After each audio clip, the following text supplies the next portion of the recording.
Siéntanse gozosos de estar en la una y única iglesia que fundó Cristo, que es su esposa, su cuerpo, la ama, la alimenta y la cuida.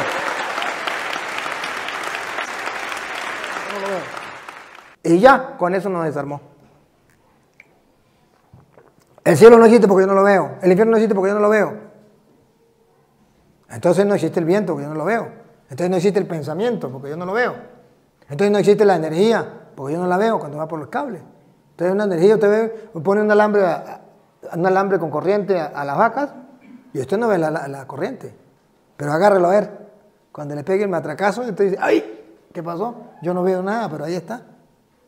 Hay cosas que no se ven, pero que existen. Y el mundo nos hace creer que lo que no se ve, no existe. Eso es engaño, instrumento del diablo para robarnos la fe. Pero entonces aquí la palabra de Dios nos dice, ¿qué es la fe? Es la certeza de lo que se espera. Alguien lo dijo, como alguien lo dijo, yo lo creo, lo espero. Y la convicción de las cosas que no se ve. Estoy convencido. El problema del cristianismo hoy es que no estamos convencidos. Hay gente que va a misa, pero ¿está convencido que ahí está el cuerpo y la sangre de Cristo? Hay gente que va a misa, pero ¿está convencido que ese es el culto del Nuevo Testamento? Hay gente que se confiesa, pero está convencido que Dios le está perdonando sus pecados, como Jesús lo prometió, a quien usted le perdone los pecados le quedan perdonados. No. Ustedes no se han dado cuenta que hoy día hay muchas sectas y cada una enseña diversas cosas y van a los católicos y los confunden. ¿Por qué? Porque no hay convicción. Falta la convicción. Hay una fe superficial, muy por encima, pero falta la convicción. Esto es así, estoy convencido. Y la convicción viene de la palabra de Dios. Por eso yo les trabajo con la palabra de Dios. Y por eso verán que no les voy a predicar sin la palabra de Dios. No puedo. Porque yo no quiero darle una fe sin convicción. Yo quiero darle una fe con convicción. Que ustedes estén convencidos porque tenemos un fundamento, la palabra de Dios.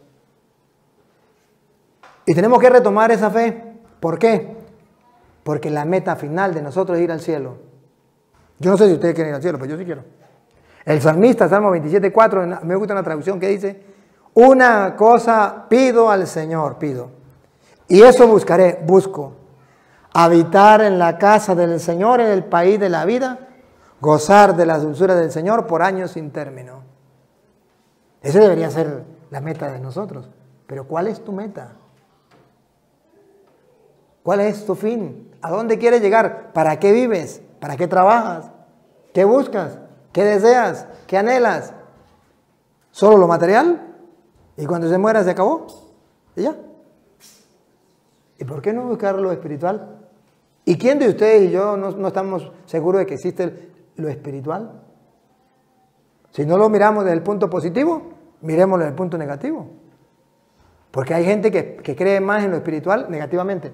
Me hicieron brujería. ¿O no?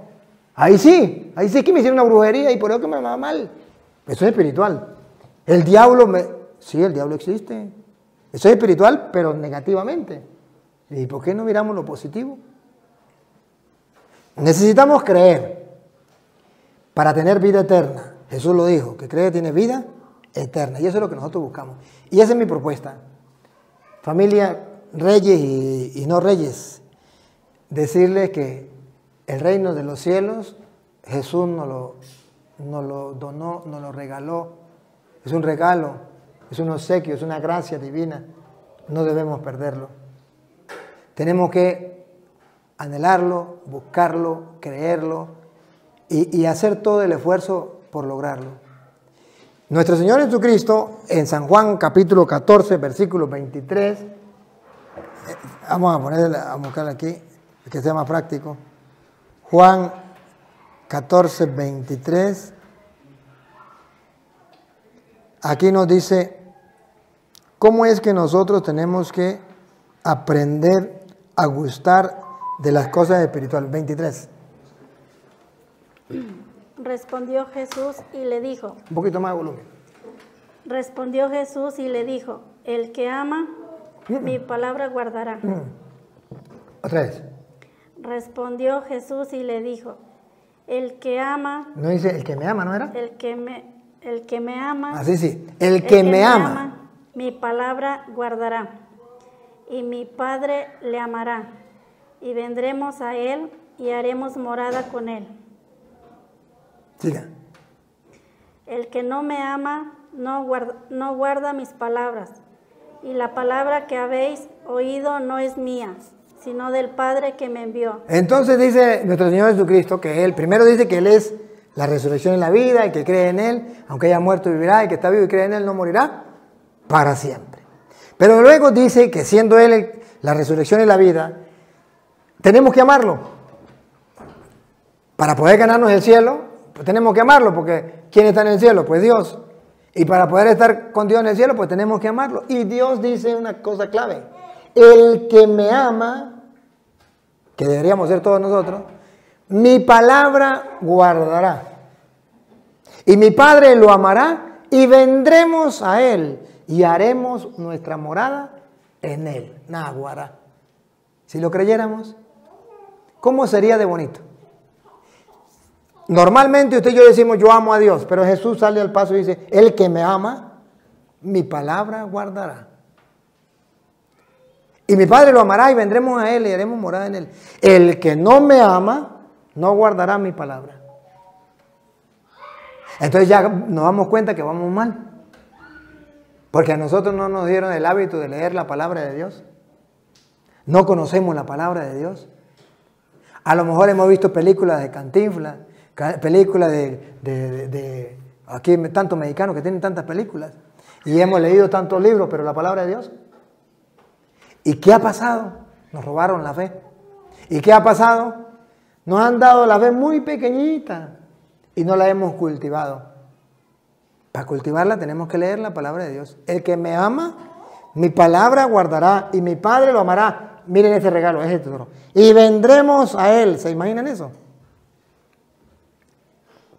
Y haremos nuestra morada en Él. El que no me ama no guardará mi palabra. Y Jesús nos sale un reclamo. Y dice en Lucas 6:46, nos dice un reclamo. O sea, Lucas 6:46. Hace un reclamo. Aquí está el 46. Un reclamo para todos nosotros. ¿Por qué me llamáis Señor, Señor, y no hacéis lo que yo digo? ¿Por qué me llaman Señor, Señor, y no hacen lo que yo les digo? Entonces Jesucristo aquí nos viene a decir que no basta con que usted y yo creamos en Dios, sino que tenemos que hacer lo que Él dice. Esa es la fe verdadera. La primera parte, creer que Dios existe. La segunda parte, hacer lo que Él diga. Por eso la Virgen María es un ejemplo. He aquí la esclava del Señor, hágase en mí según tu palabra. De Lucas 1:38. Es un gran ejemplo para el cristiano. Porque eso es lo que Jesucristo nos pide. ¿Por qué me llaman Señor, Señor y no hacen lo que yo les mando? En Santiago capítulo 2 versículo 19 dice la Sagrada Escritura que no nos podemos conformar diciendo es que yo creo en Dios. Y yo tengo mucha fe porque yo creo en Dios. Porque la Biblia dice que esa no es la fe completa. Dice el 19. ¿Tú crees que Dios es uno? ¿Tú crees que Dios es uno? O sea, que existe y es uno. Bien haces. Bien haces, pero eso no es la fe plena. También los demonios creen y tiemblan. También el diablo sabe, cree que Dios existe y es uno y tiembla. Entonces, ¿cuál es la diferencia entre el diablo y nosotros? ¿El diablo cree que Dios existe? Sí. ¿Usted cree que Dios existe? Sí. ¿El diablo hace lo que Dios manda? No. ¿Usted y yo hacemos lo que Dios manda? Si la respuesta es sí, vamos bien. Si la respuesta es no, somos diablitos. ¿O no? Así de sencillo. Por eso en el versículo 18, lea el 18, antes del 19. Pero alguno dirá, tú tienes fe y yo tengo obras. Muéstrame tu fe sin tus obras y yo te mostraré mi fe por mis obras. En castellano, si yo digo creer en Dios, tengo que hacer obra, hacer lo que Él manda. Si tú dices que tú crees en Jesús, que se te note, que se te note. Yo no puedo decir yo creo en Jesús, pero no hago lo que Él manda. Ustedes están congregados aquí por los 25 años de este muchachito, que está caminando en fe, porque está haciendo lo que Dios manda. ¿Y qué es lo que vamos a celebrar? Vamos a celebrar un acto de fe de un hombre que cree en la palabra. No solamente dice Dios existe, sino Dios me manda a casarme y yo me caso. Entonces, ¿qué hacemos nosotros? Celebramos. ¿Qué celebramos? La fe de este hombre. ¿Que está haciendo lo que Dios manda? Vamos a celebrar una misa de acción de gracias a Dios porque Petronilo y Pánfila viven en concubinato. Eso no se celebra porque no están viviendo la fe. En realidad, si miramos con una lupa, ¿qué es lo que estamos celebrando? La fe de Raúl y su esposa, que un día dijeron, ¿creemos en Dios? Sí, vamos a obedecerle. Pácata. Entonces nosotros decimos, ¡bien! Le aplaudimos. Eso es lo que estamos celebrando. Y hasta una novillita nos vamos a comer. ¿Se dan cuenta de lo que es la fe? La fe es cuando yo pongo en acción lo que creo, entonces lo vivo. Y de ahí que entonces toda la familia se reúne a celebrarlo. ¿Para qué? Para decirle a los que todavía no han dado el paso en la fe, háganlo, que están esperando. Esto ya lo dieron. Todos lo celebramos. Eso agrada a Dios. ¿Y por qué no lo agradamos todos? Anhelamos el cielo, la vida eterna. Esto es pasajero. Un día nos vamos. Yo me siento muy contento de ver cómo están viviendo su fe. Quieren hacer lo que Dios manda. Y esto es lo importante, porque si no hacemos obra, de nada sirve. Y el mundo de hoy, usted encuentra a un borracho en la calle y usted le pregunta, ¿usted cree en Dios? ¡Uy, Diosito santo! Yo soy católico, apostólico y romano. Ajá, pero ¿y por qué no lo demuestra con obras? Porque el mundo nos engaña. Nos engaña. Miraba un programa de televisión y había una señora que había matado a una persona. Y el hombre que le estaba entrevistando le decía, ¿usted es cristiana? Y ella decía, sí, yo soy cristiana. ¿Y cómo se explica que una cristiana mate a otra persona? Dijo, fácil. ¿Dios quiere mi felicidad? ¿Sí o no? Claro que sí. Bueno, esa persona no me hacía feliz a mí. Y cuando yo la quité del camino, yo soy feliz. Entonces Dios está contento conmigo. Por televisión.